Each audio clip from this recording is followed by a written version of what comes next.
Welcome back, theorists.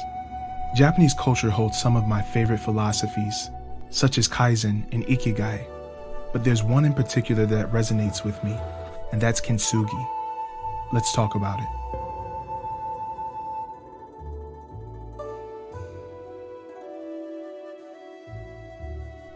In the tangible sense, Kintsugi is the art of repairing broken pottery by mending the cracks with lacquer mixed with gold. This not only allows you to reuse or repurpose broken items, it exemplifies the beauty in their brokenness. The philosophy behind this practice is profound and one that can be applied to our own lives.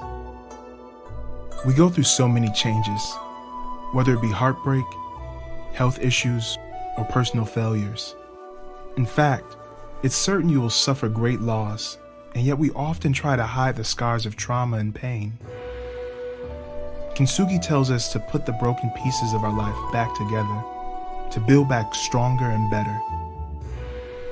This is in stark contrast to modern Western ideologies, where everything that is used or broken is quickly disposed of, shaping not only how we treat things, but people as well.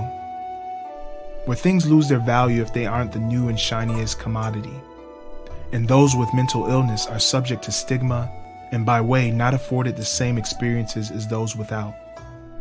I believe we should embrace fragility and vulnerability, because if we are fractured by the trials of life, it is our imperfections that will bring about our rebirth. After all, it's the perfection of our imperfections that make us beautiful. I hope you all can apply the philosophy of Kintsugi to some aspect of your life. Thanks for watching. Be sure to like and subscribe. Until next time, this is Theory signing out.